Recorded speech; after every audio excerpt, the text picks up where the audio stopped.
Thank you, Chairman Whitman and Ranking Member Norcross.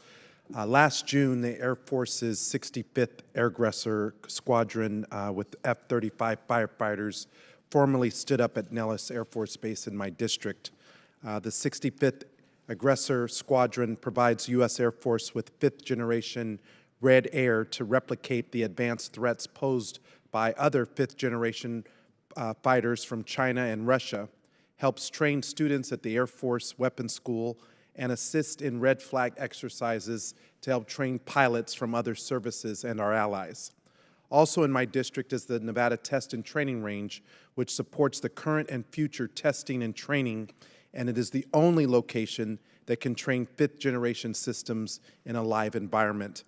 Lieutenant General Moore and Lieutenant General Schmidt and Mr. Hunter, how many tactical aircraft and with what capabilities does the service need to achieve its mission?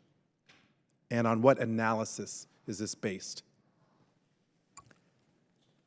Sir, Lieutenant General Moore, I would go back to the discussion about how we intend to fight and about how CCAs are integrated into the force. So I think as we determine what the attributes of CCAs will be, what is possible for industry to deliver, we'll be able to get to a closer answer to that. I think right now we foresee between 1,000 and 1,100 mission aircraft in the fighter world, but that will surely change because of CCAs. I don't know that that CCAs will compete against manned fighters. That certainly is not our intent. But we'll have to see what it takes as we go forward. The threat also drives this, and the threat is changing dramatically and quickly. And so this is not a static number. It's a number that we will continue to monitor going forward.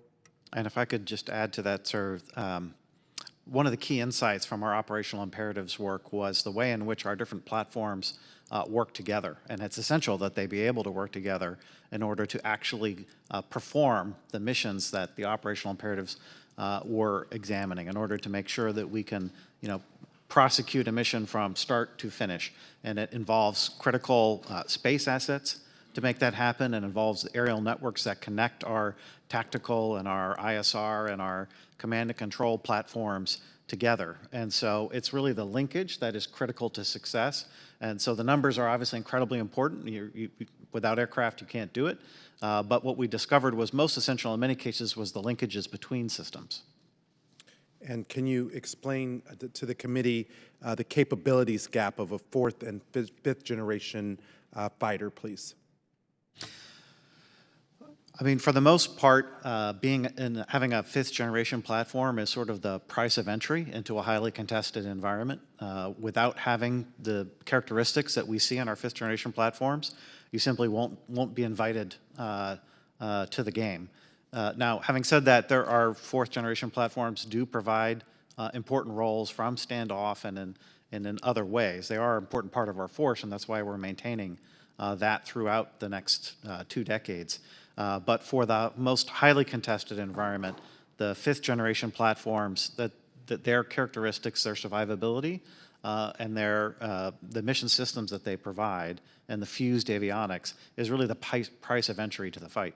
Okay. Lieutenant General Moore, Secretary Kendall recently announced a commitment to acquire unmanned collaborative combat aircraft in large numbers. So can you comment on the missions the CCAs will be performing? Yes, sir. So we see 3 kind of basic mission sets for collaborative combat aircraft. The first is the ability to augment the combat force as shooters. The second is the ability to conduct electronic warfare. And the third is the ability to be sensors in the battle space. We'll concentrate first on the ability for CCAs to augment shooters and to be shooters themselves. And then we will look to the ability to use them for electronic warfare as well as sensors on the battlefield. First and foremost, though, we'll look to use them to be shooters and to augment the combat force. Great. Thank you to the panel. Thank you for your testifying today, and thank you to my colleagues. I yield back.